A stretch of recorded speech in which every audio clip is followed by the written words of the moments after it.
Hello, I'm Askar Sherlief and you're watching the news from Kazakhstan. The decision of Medeo District Court to remove newspaper issues from sale is an attempt to impose censorship in Kazakhstan. These concerns were expressed yesterday in the statement of the country's journalistic community.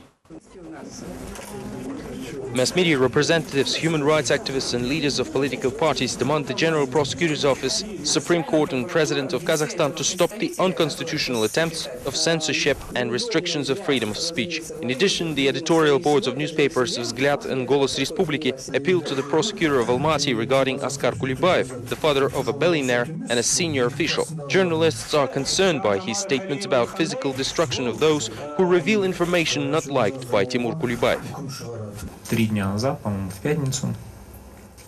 3 days ago, on Friday, the editorial boards of Vzglyad and Respublika spotted the outside surveillance. It was done out of several cars with number plates covered up with snow. That is why we think that it is not done by intelligence services, but some private organizations. The Medeo District Court of Almaty has revised its own decision issued on February 1st. Timur Kulibayev's suit against Mukhtar Ablyazov newspapers Respublika, Vzglyad and Kursiv was left without consideration. Now the president's son-in-law will have to negotiate the issue with the independent press on his own. This decision was unexpected for journalists who held an action of civil disobedience at the time. Дай свободу нашим СМИ! Суд законом не дури! Дай свободу нашим СМИ! Ура! The first protest of Kazakh journalists in 2010 was supported by political parties Azat and Alga. Since February, court order prohibited mass media to publish articles about the president's second son-in-law. The deputy head of Samruk Kazanafan, Timur Kulibayev, was accused of taking bribes. Newspapers that published this information were removed from sale. Now the district court which reviews the claim is being picketed. I think he just wants to silence them. They allowed this disgrace to happen during Kazakhstan's OSCE chairmanship. They prohibit everything left and right, but how can not ignore what happens to newspapers we read? The scandal has reached the Prosecutor General and Supreme Court Chairman. Also, international organizations Freedom House and Journalist Protection Committee condemned the actions of Kazakh authorities. Plaintiff's attorney casually explains that his client does not like the published information. These publications clearly state that he received a bribe of $165 million. This word bribe is a crime. A crime can only be proved in accordance with legal procedure. Timur Kulibayev never even attempted to settle the dispute out of court, which also roused indignation of both lawyers Sergei Utkin and the public. Judge Dana Makhmetova, who last time made a decision to arrest several newspapers, now decided not to consider the claim at all. Plaintiff's representative Akhmedov opposed the statement. Taking into account the views of the parties and having studied the case, the judge finds that the claim should not be considered. The court decided to return $14 paid as a registration fee to the billionaire Timur Kulibayev. Now he needs to make a claim to the newspaper's editorial board. If the outlets will refuse a dialogue, he can bring the case to the court. In their return, the newspapers announced their readiness to publish a refutation, but only if Kulibayev will prove his non-participation in corruption scandals. It is becoming increasingly difficult for Timur Kulibayev to prove that he has nothing to do with several major deals of past years. Mukhtar Ablyazov sent the next portion of compromising information to Kulibayev's father-in-law, Kazakh president, and law enforcement agencies. The ex-banker accused Kulibayev of state funds embezzlement.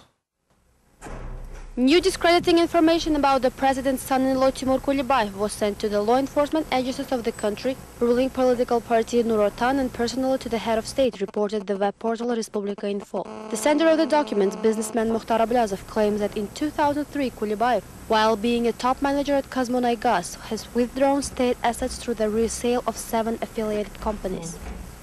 According to the documents, the sale of 2 branch companies of Kazmunaygas alone has made Kulibayev richer by $310 million. In the result of several deals, the final owner of the sold companies turned out to be Ordabasi Corporation, which is controlled by the nephew of Kazakh President Satybaldy Kairat. Already in the afternoon on February 9th, the website with the documents was blocked, while Timur Kulibayev asked not to make any hasty conclusions. Let's wait for the decision of law enforcement agencies over this slander. The financial police is still silent about the first package of documents it received. Looks like the same fate awaits the second package as well. Banker Mukhtar Ablyazov, however, clearly explained that he has no illusions about the state bodies.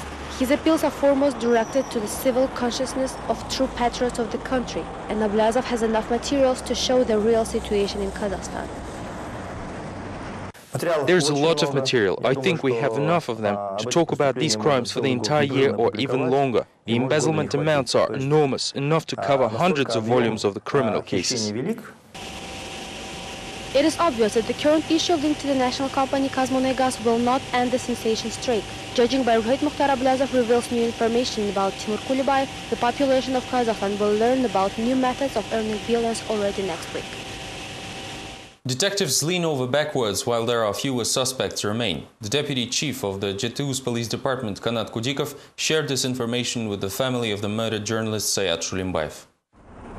Meeting of police with relatives of Sayat Shulimbayev was held on Tuesday afternoon. Journalist's uncle had to talk to a number of officers to appoint the meeting, but they always seemed to have a reason to avoid the conversation. Finally, the deputy head of district police department promised to solve the crime soon. However, the uncle of the murdered journalist is not inclined to believe the law enforcement agencies. In his view, the investigation is being delayed.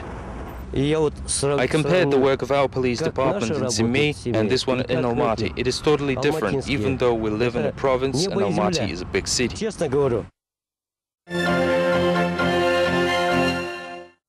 Southern Kazakhstan faces a scandal as the members of the Bar Association are trying to remove their head from his post.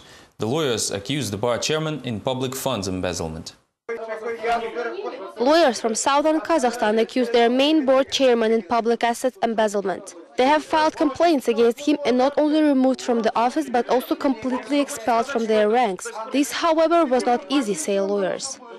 The decree dated October 20 dismisses Zhumabayev from his position. He, however, has yet to clear his office. The reason for conflict is the building of Turkestan Bar Association. According to lawyers, the public property was gifted by the chairman Alyaskar Zhumabayev to himself through his deputy. You can give clothes as gifts, but you do not have the right to give public property as gifts. A criminal case was instigated against Zhumabayev, but the ex-chairman does not recognize his guilt. He does not intend to return the property and considers the presidium's decision illegal. Zhumabayev says that the legal case against him was immediately suspended. They have their position and I have mine. It is our internal business. The investigation recommenced after the intervention of Regional Prosecutor's Office, finally forcing the former chairman to leave the office after a prolonged siege.